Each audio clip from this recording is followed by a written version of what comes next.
Hi, everybody. It's now been a year since the tragic death of Michael Brown in Ferguson, Missouri. His death, along with the events in Cleveland, Staten Island, Baltimore, Cincinnati, and other communities, sparked protests and soul-searching all across our country. Over the past year, we've come to see more clearly than ever the frustration in many communities of color and the feeling that our laws can be applied unevenly. After Ferguson, I said that we have to face these issues squarely. I convened a task force on community policing to find common sense steps that can help us drive down crime and build up trust and cooperation between communities and police, who put their lives on the line every single day to help keep us safe. And I've personally met with rank and file officers to hear their ideas. In May, this task force, made up of police officers, activists, and academics, proposed 59 recommendations. Everything from how we can make better use of data and technology, to how we train police officers, to how law enforcement engages with our schools. And we've been working with communities across America to put these ideas into action. Dozens of police departments are now sharing more data with the public, including on citations, stops and searches, and shootings involving law enforcement. We've brought together leaders from across the country to explore alternatives to incarceration. The Justice Department has begun pilot programs to help police use body cameras and collect data on the use of force.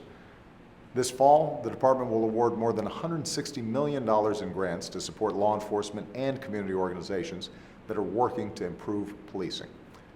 And all across the country, from states like Illinois and Ohio to cities like Philadelphia, Boston, and Nashville, local leaders are working to implement the task force recommendations in a way that works for their communities.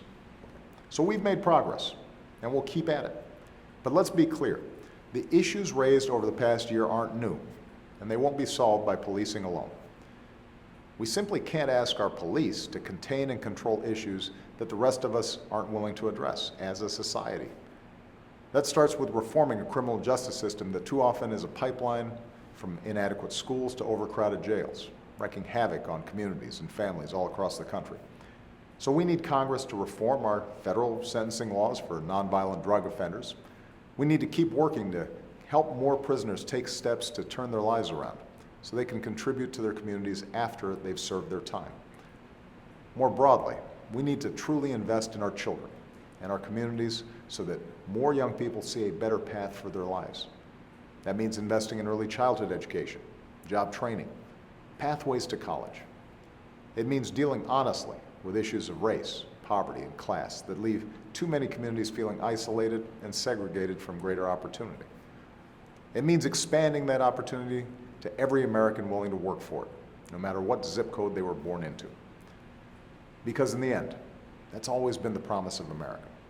And that's what I'll keep working for every single day that I'm president. Thanks, everybody, and have a great weekend.